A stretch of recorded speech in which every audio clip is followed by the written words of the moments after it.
Those that are joining me for the third week in the CBT educational session, welcome. If this is your first time, welcome as well. And let me just start off with a really brief introduction. My name is Kathy Bazinet. I have been working in the mental health and addictions field for about 20 years, a little over 20 years now, and currently have my own practice as a registered psychotherapist.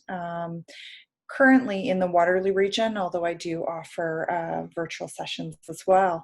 So really excited that I get the opportunity to kind of come here and spend a bit of time with folks on Wednesday mornings, just to kind of talk about CBT. So understanding that what we think about absolutely impacts our moods, which is good news and bad news. The bad news is sometimes that wheel of thought kind of gets the better of us and leads us down a path that results in kind of heavy, unwanted moods, anxiety, depression, stress. The really good news is that when we start to understand this and start to put some strategies in place, we actually have the ability to start to shift the direction of our thoughts so that they become more supportive in a way that allows us to start to feel happier and at least move in the direction of more of a happier, relaxed, or a calm state. So just want to kind of put out the disclaimer, as always, that these are educational sessions. They're not therapy sessions. So if at some point in the session you notice that you're feeling really stressed, or if after the session your emotional unsupportive levels feel just too high for you, I'm going to encourage you to reach out. There's all of our communities have crisis lines, and whenever possible, highly recommend the support of a trained therapist. But from an educational perspective, there's a lot of strategies and things that we can do to try and move us in the direction of feeling a bit better and a bit better and a bit better until we feel a whole lot better. And for those of us who are already in a place where we feel better, it's all about how do we further enhance that state to continue to enjoy life to the fullest. And really, these strategies are about bringing the mind, body, and soul together. But what we often don't hear about is mind, body, soul, and emotions. And that our emotions really are a different entity from the other three, but an important part in terms of that overall emotional resiliency and happiness in life. So just a really quick review of the previous 2 weeks. The first week we explored the idea of wise mind, so looking at the importance of bringing together that cognitive side of our brains, the side that thinks through things, with that emotional side of us. Typically, we tend to be one or the other in terms of dominant. The goal is, whenever possible, to move us forward so that both are acting from a place of consistency and support, so that we have all the information we need to make good decisions. So an example of that would be any decision I'm making, whether it's small or big, I'm checking in. What are the logical thoughts? What's the thought-based process? But I'm also checking in on what's the emotional state that comes up with each thought that I have related to those decisions. And that informs me, that gives me a fuller picture, because sometimes on paper something sounds perfect, but emotionally it just is not a fit. No matter how much rationally we think it's going to work, it's not if emotionally there's no connection to it or there's huge resistance to it. The last week, what we looked at was 3 strategies, as I hold up 4 fingers, 3 strategies. We looked at emotional identification, and we're going to spend a little bit of time on a strategy today that includes that.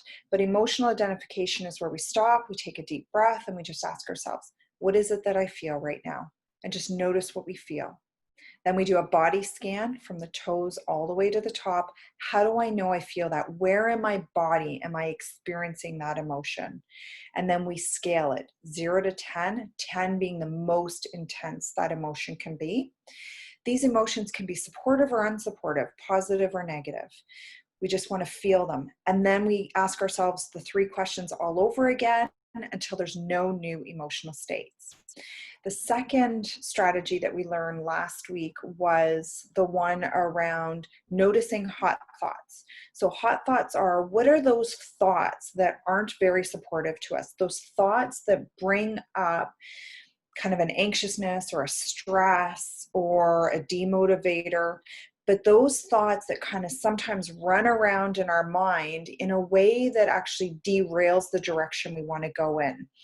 So a hot thought might be, I mentioned this example last week. For some reason, every time I go to log into Zoom, I have the hot thought of, what if I can't figure it out this week? What if I can't get logged on and something goes wrong? And what if I mess up? So because I know that that's a hot thought that plays every single time I'm going to log into Zoom to run a session, I know in advance to actually do something that grounds me so that emotionally I am in a place where I have the capacity to deal with that hot thought. And we're going to play today with a strategy that directly helps gently challenge that hot thought. And then the third strategy we looked at last week was creating a list for ourselves of all the different things that fill us up. What are the things that nurture us in life? And to actually have it somewhere written down or on our phone in notes or something that allows that when we feel stressed or we're having a hard time, we don't have to think through what could I do to feel better. We can actually refer straight to the list and then do something that helps us. So that might be something like a meditation, going for a walk, attending a fitness class. It might be any of the different strategies that we're learning in these sessions.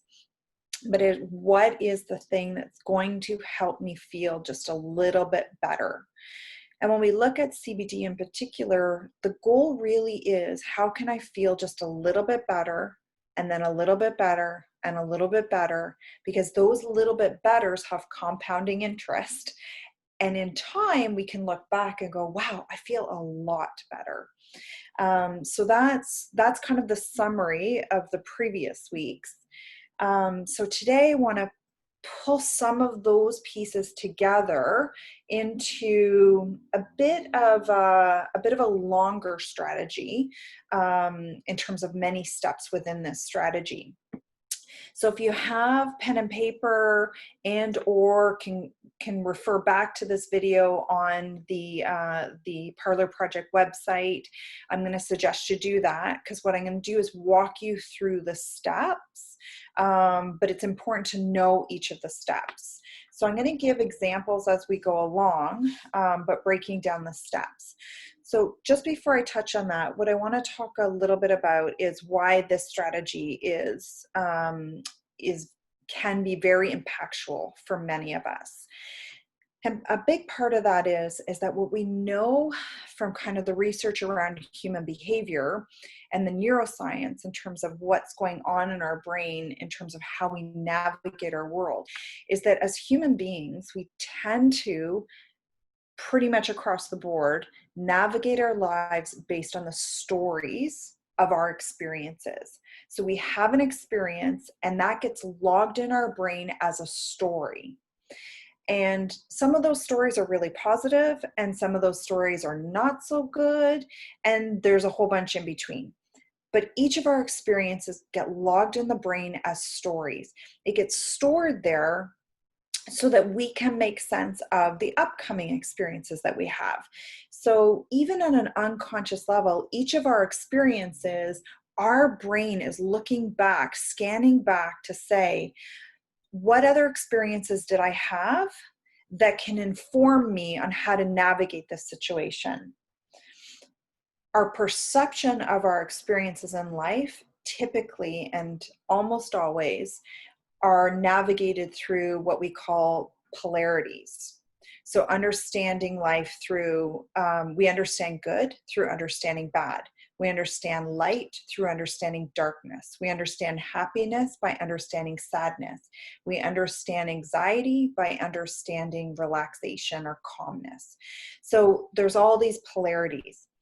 This particular exercise is meant to give us a strategy to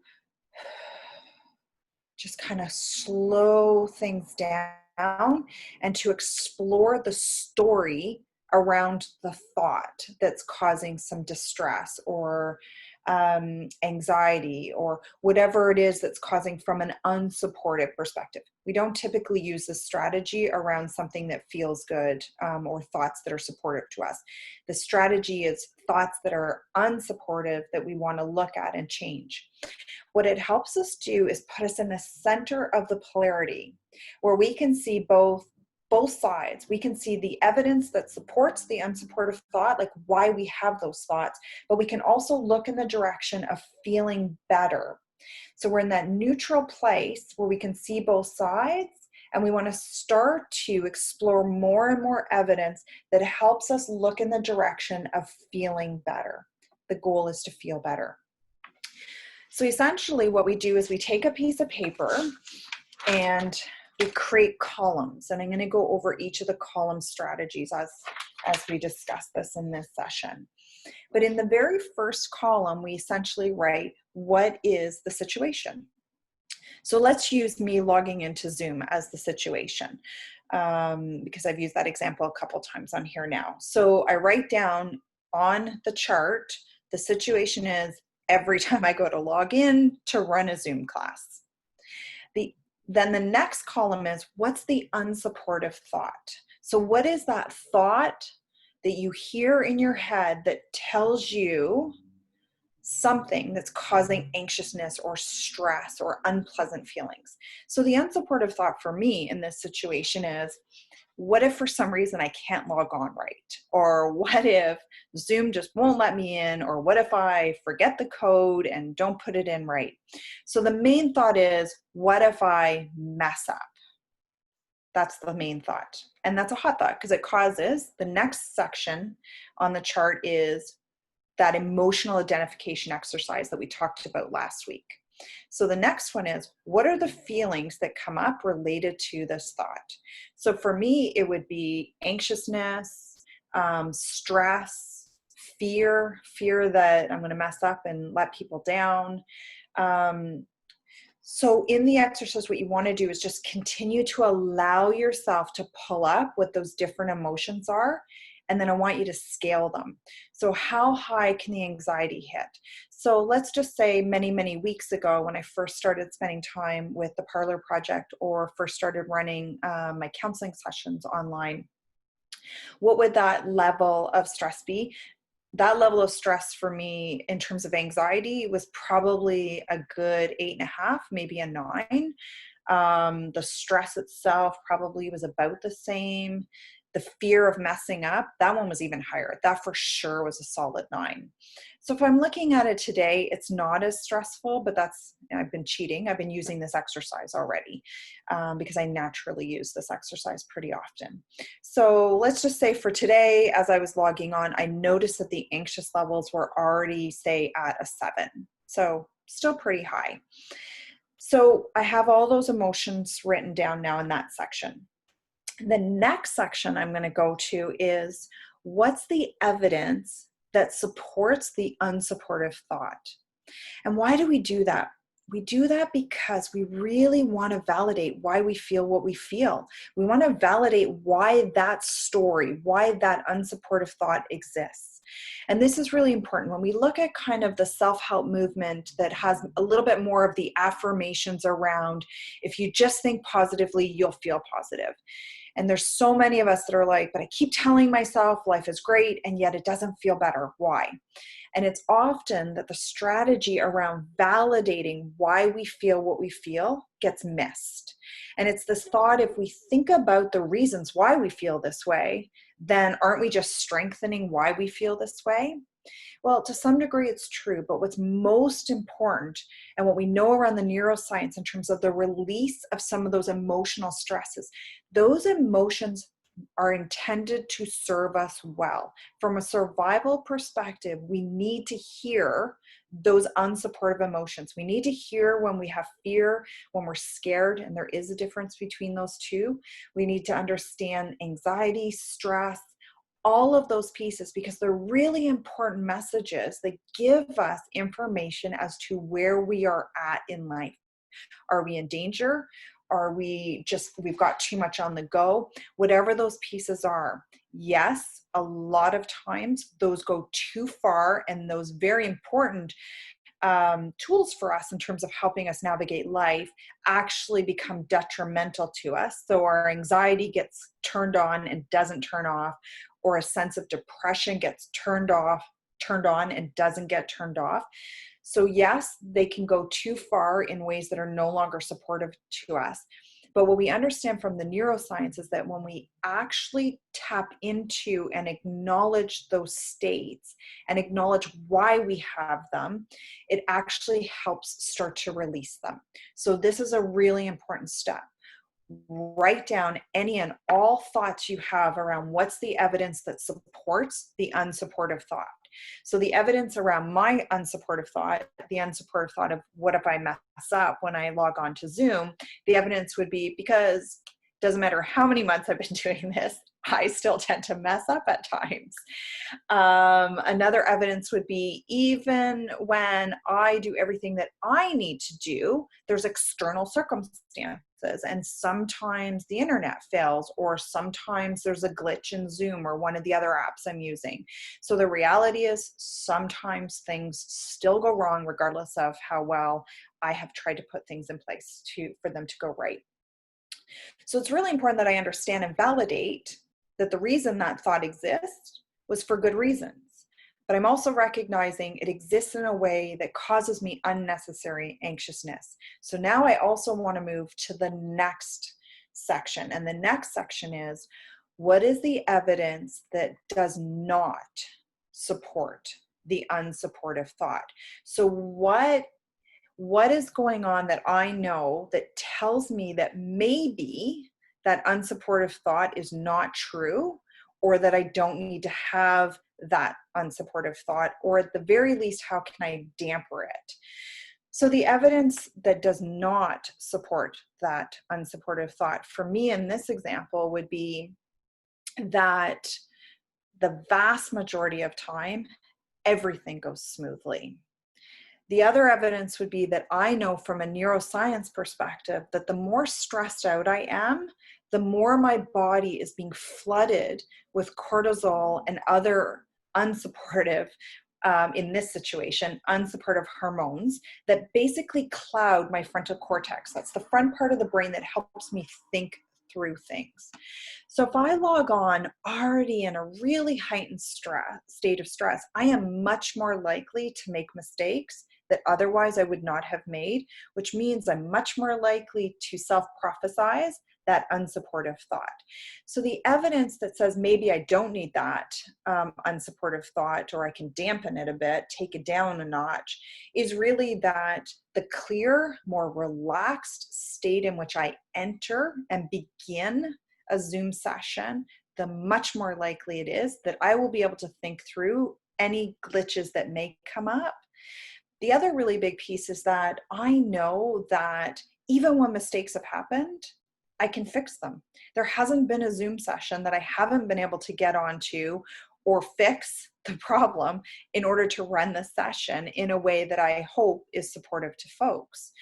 So having all that unnecessary stress in the beginning is not serving me well.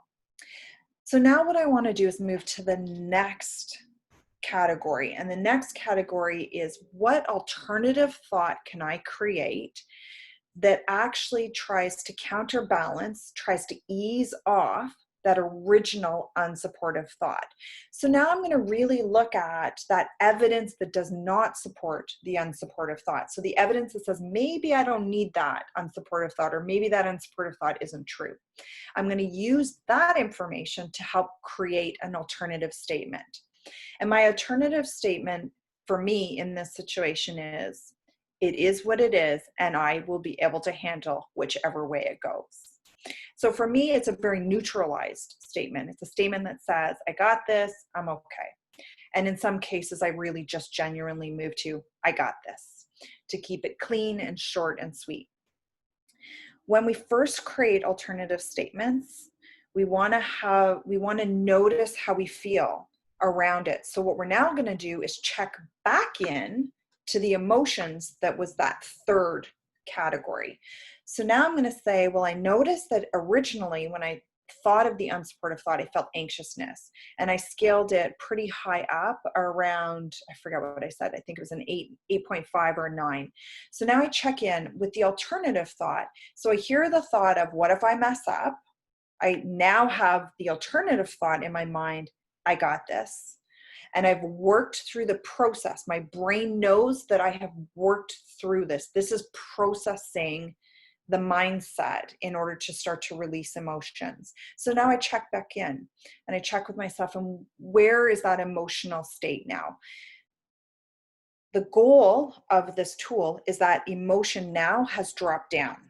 So where it becomes important in terms of when we play with our numbering system is we want to notice even if it went from an 8.5 down to an 8.2, because we want to acknowledge that even just saying that statement in the beginning helped it drop by 0.3. Sometimes we have nice, beautiful big drops. It was an 8.5. I work through this process. I check in with myself around the anxiousness, and wow, it went from an 8.5 down to a 5. Fantastic. Every once in a while, it bumps up. If it bumps up, it's likely telling you that information that came up under that column around evidence that supports the unsupportive thought, so that validating evidence, there's likely something in that that we want to pull out and use in a brand new thought record. So we start the thought record over again using that thought. What we want to do at the end of having processed this is two things. One, we want to take the alternative thought that we've created, and if we can, we want to write it on sticky notes and paste it everywhere that we can think. On the mirror in my room, on the back of the door of my bedroom, on the back of the door of the house, on the mirror in the bathroom, on any of the doors I have to go through, throughout the house, on the kitchen table, anywhere that we feel safe to be able to put it. The reason why is because that unsupportive thought is already well grained in our mind. So now we want to slowly counteract it with the new, more supportive thought, that alternative statement. So for me, because mine tends to be related to signing on for Zoom, I have a sticky note that I put on the edge of my computer so that I can look at it. And it literally says, what is, will be, I've got this. And so for me, that's enough in this particular example. And then the last thing we want to do is go refer to the list that we started creating last week, which is what are the things that we can do that nurture us and help us feel a little more emotionally filled up, where we just feel like we have more emotional capacity to handle the bumps in the road in life. And the reason we want to do that is because we recognize that using this strategy is emotional work. And a lot of emotional work can feel tiring or exhausting. And it can be hard sometimes to process through and face and look at and hear and really kind of put on paper some of those unsupportive thoughts. So we really want to make sure we take some time at the end to do something that helps nurture us and helps feel full, emotionally increasing and strengthening that emotional capacity. So that's the thought record tool. So essentially, if you Google thought record tools, it's actually fairly easy to find online the chart for this. But essentially, again, you're going to start off, just in a quick review, you're going to start off with writing down what's the situation. Then you're going to look at what is the unsupportive thought? What's the thought that's causing some unpleasant feelings or some stressful or de-stressing feelings? Then we want to do that emotional identification exercise. We want to check in. What is it that I'm feeling in relation to this thought? Write it down, scale it. Ask again, what other emotion am I feeling? Write it down, scale it. Continue on. Sometimes you're going to have one or two emotions come up. Sometimes you might have like a whole flood of them. Every once in a while, you have some supportive emotions that pop up in this column, and that's perfectly fine too. Then you want to go to the next column, which is what's the evidence that supports the unsupportive thought? So that evidence is validating why we have that initial thought and that emotional reaction to that thought. And you write down anything that you can think of that's kind of supporting that unsupportive thought. Then the next one is what's the evidence that does not support that unsupportive thought? So what's the evidence that maybe says to you that maybe this isn't true, or maybe I don't need this thought anymore, or maybe this thought is no longer helpful for me? And you're going to write all the evidence that supports that. Then you're going to create from that column, what's your alternative thought? I got this. That would be mine. And then the next one is rechecking in with those emotions. What we're looking is to see a decrease in those emotional states that were riding a bit high in the beginning. If there's no decrease, we're going to go back to the evidence that supported the unsupportive thought and pull some of those out and do this exercise again. Okay. And then we always end with, what is something I can do to support myself in order to feel a little fuller in terms of my emotional capacity, just recognizing that I just did some great, important emotional work. So that's the strategy for today. One of the things that's beautiful about the thought record as a strategy is its intention is to help de-stress in the moment. But from a longer term perspective, it's actually helping us change unsupportive thought patterns to more supportive thought patterns, and also helps us notice themes. So as we use this tool, we start to go, wow, I noticed that there's a lot of thoughts that are similar in this regard. And what that means is we can create 1 or 2 or 3 alternative statements that we use for many of the different unsupportive thoughts. My experience with this tool is, in the beginning, highly going to recommend that you handwrite. The neuroscience shows us that the handwriting process helps shift some of the neural paths in the brain much more quicker and more effectively than typing. So I'm going to suggest that you grab sheets of paper, you write out the columns, and you just use the process in a handwritten form. And I would suggest using this tool maybe 3 times a week. In the beginning, I don't suggest using it more than that. But the goal is, as you get used to the tool and familiar with the tool, eventually, I don't even write it down anymore.